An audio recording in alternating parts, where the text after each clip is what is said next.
Okay guys, in this video I'm going to show you how we calculate the molar solubility and mass solubility of a salt.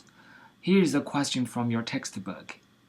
Calculate the molar solubility and mass solubility of calcium fluoride. KSP of this salt is given right here. First step is, you do need to write down the dissociation equation of this calcium fluoride. Alright, in water, calcium fluoride will dissociate to give you calcium 2 plus and 2 equivalent of fluoride. Okay, this is a starting point of your whole calculation. What's next? We need to use the IC chart to express the equilibrium concentration for those two products. Because the starting material, calcium fluoride, is a solid, so you just ignore the whole column. For calcium and fluoride, initial concentration would be 0 and 0. For change, because we don't know how much of the calcium dissociated, okay, so we can set up X for calcium, because 1 equivalent of calcium fluoride will give you 1 equivalent of calcium. But for fluoride, because 1 equivalent of calcium fluoride will give you 2 equivalent of fluoride, so the change of the fluoride would be 2x. And then equilibrium concentration for calcium would be just x, and fluoride would be 2x. Alright, now the next step is to use the KSP to solve x, because when you look at this IC chart, the x, once you find x, you got the concentration of the calcium 2 plus. And we know that because this is a 1-to-1 ratio, the concentration of the calcium 2 plus is the molar solubility of this calcium fluoride. So our target is to find out x. How do we do it? We use KSP.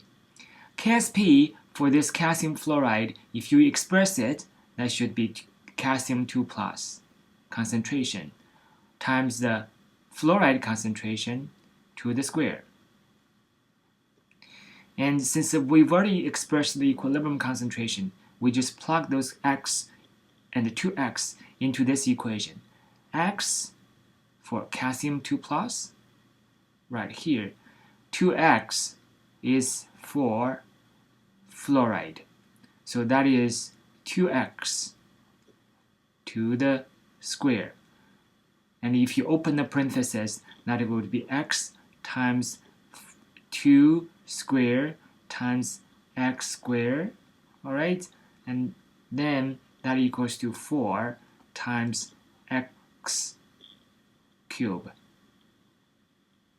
Now, since KSP is known, that is 1.46 times 10 to the negative 10, so equals to 4x cubed.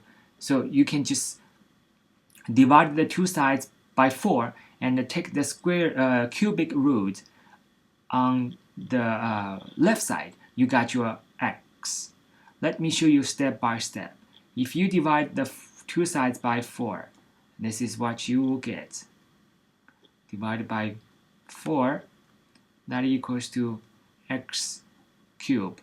And then you take the square cubic root of the left side, negative 10 over 4 square root, cubic root, that equals to x.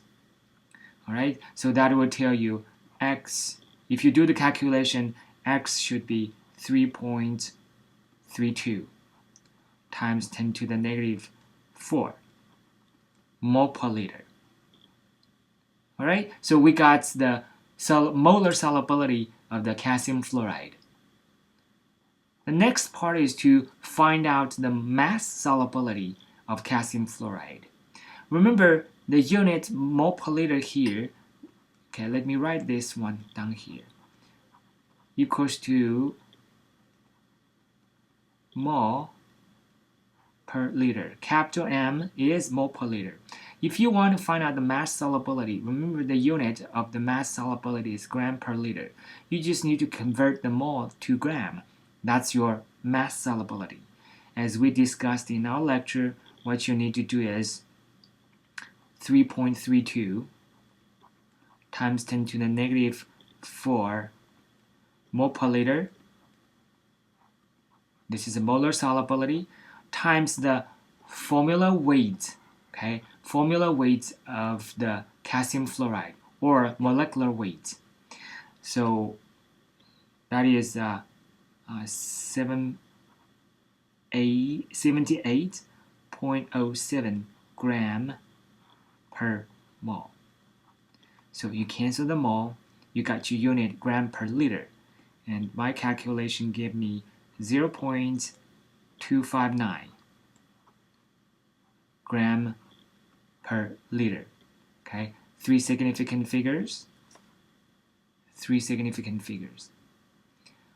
Okay, I hope this calculation can show you what kind of factors you need, what kind of procedures you need to calculate the molar solubility and the mass solubility. Again, please let me know if you have any questions.